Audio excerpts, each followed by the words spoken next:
अस्सलामुअलैकुम गाइस। हमारे पास पिछले क्वेश्चन नंबर जब हम लोग 3 स्टार्ट कर रहे थे किया था हमने, तो बाय मैट्रिक्स इन्वर्जन मेथड से तो हमने यहाँ तक काम कर लिया था ए इन्वर्स तक। क्वेश्चन नंबर 3 को हम लोग कर रहे थे बाय मैट्रिक्स इन्वर्जन मेथड से, तो उसमें हमने ए इन्वर्स निकाल लिया था। अब हम इस ए इन्वर्स को पुट करेंगे इक्वेशन नंबर 2 में और हमारे पास वैल्यूज़ आ जाएगी एक्स और वाई की। अब वो हम करते हैं। अब हमने जब ए इन्वर्स की वैल्यू को इक्वेशन नंबर 2 में पुट किया तो ये हमारे पास ए इन्वर्स वाला मैट्रिक्स आ गया और ये बी का मैट्रिक्स आ गया। अब हम इन दोनों मैट्रिक्स को मल्टीप्लाई करेंगे। फर्स्ट रो मल्टीप्लाई होगी फर्स्ट कॉलम के साथ, यानी 1/2 मल्टीप्लाई होगा 3.5 के साथ, तो क्या आएगा 3.5/2। इसी तरह 1/2 मल्टीप्लाई होगा 33.5 के साथ, तो हमारे पास क्या आएगा 33.5/2, सेंटर में आएगा प्लस। ठीक है, इसी तरह ये हमारे पास सेकंड रो मल्टीप्लाई होगी फर्स्ट कॉलम के साथ, फर्स्ट एंट्री के साथ, -1/2 मल्टीप्लाई होगा 3.5 के साथ, तो आएगा -3.5/2 प्लस 1/2 मल्टीप्लाई होगा 33.5 के साथ, तो हमारे पास आएगा 3.5/2। ठीक है, ये हमारे पास आ गई एक्स की वैल्यू। अब हम लोग इन्हें करेंगे, इनका करेंगे सम। 2 का एलसीएम क्या आएगा 2, इन दोनों 2 का एलसीएम लेंगे आएगा 2। 2 से कटिंग हो गया, ये होता है 2 1s इक्वल टू 2। अब इस 1 को किससे मल्टीप्लाई करेंगे, ये 2 1 इक्वल टू 2, इस 1 को मल्टीप्लाई करेंगे 3.5 के साथ, और फिर इसी तरह 2 1s 2 होता है और आ जाएगा 33.5। इसके नीचे वाले कैल्शियम क्या आएगा, उसका भी आएगा 2।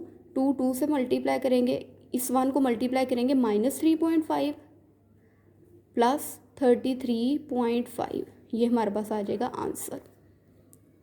सोल्व करके ये हमारे पास इतना आया। अब हम इन दोनों को करेंगे, इन दोनों का करेंगे सम और डिवाइड करेंगे 2 पे। इस तरह हम -3.5 प्लस 33.5 इससे सोल्व करेंगे।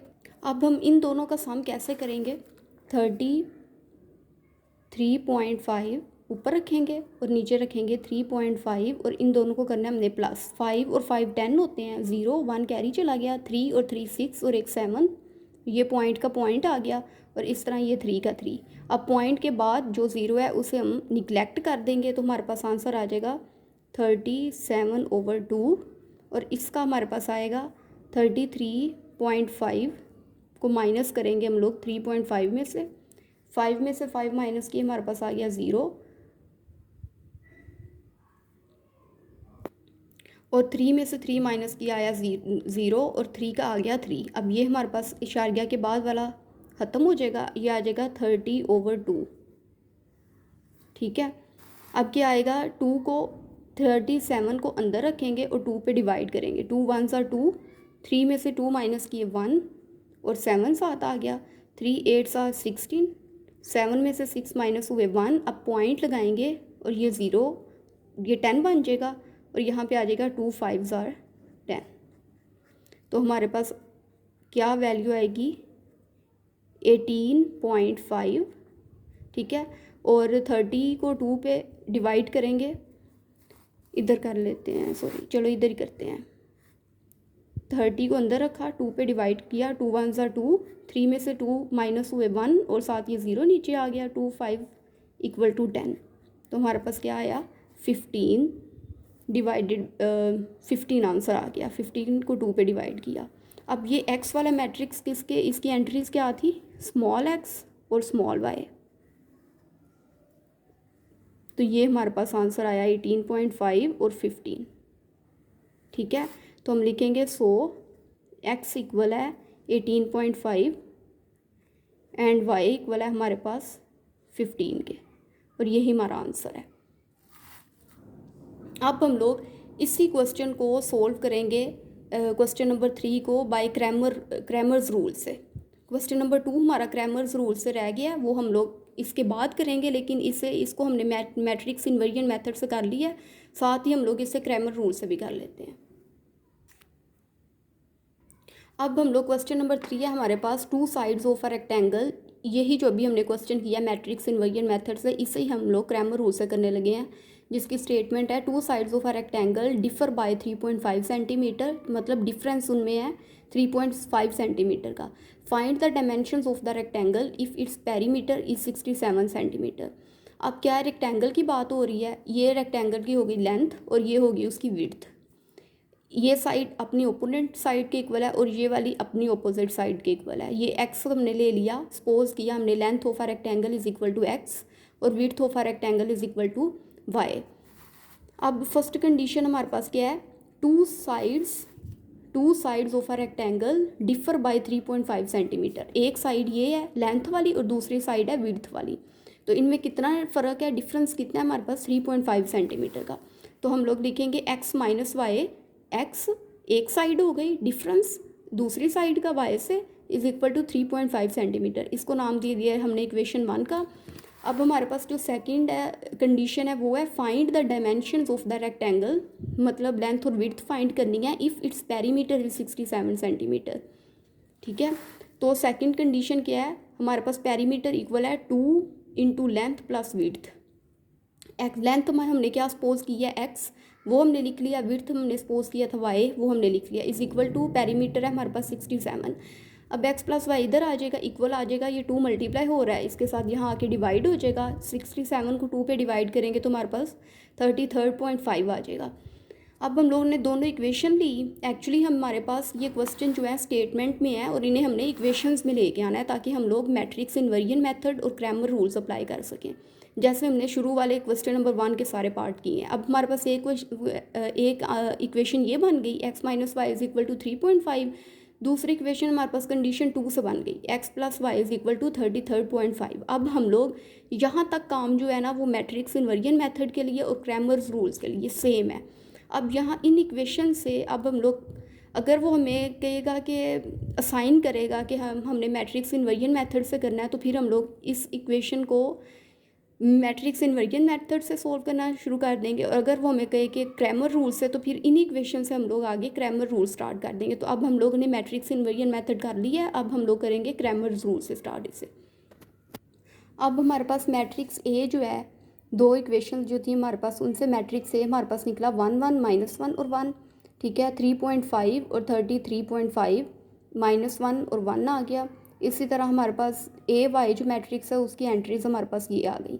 अब हमें पता है कि हम लोगों ने क्रैमर्स रूल से कैसे काम करना होता है। ठीक है, कि हमने सबसे पहले मैट्रिक्स ए का हमने लेना होता है डिटर्मिनेंट 1 1 -1 1। ये हमारे पास मैट्रिक्स ए है, हमने इसका ले लिया डिटर्मिनेंट। अगर आपने क्वेश्चन 1 के सारे पार्ट किए हैं तो आपकी प्रैक्टिस हो गई होगी और अब मुश्किल नहीं होगा। अब मैट्रिक्स ए आ गया, इसका डिटर्मिनेंट ले लिया, क्रॉस मल्टीप्लिकेशन, सॉरी ये हमारे पास ब्रैकेट नहीं, 1 होगा 1 से मल्टीप्लाई माइनस सेंटर में, और 1 मल्टीप्लाई होगा -1 के साथ। इस तरह हमारे पास मैट्रिक्स ए का क्या आ गया, 1 मल्टीप्लाई हुआ 1 के साथ 1, माइनस माइनस प्लस, और 1 के साथ मल्टीप्लाई हुआ तो 1। इस तरह मैट्रिक्स ए का डिटर्मिनेंट इक्वल आ गया 2 के।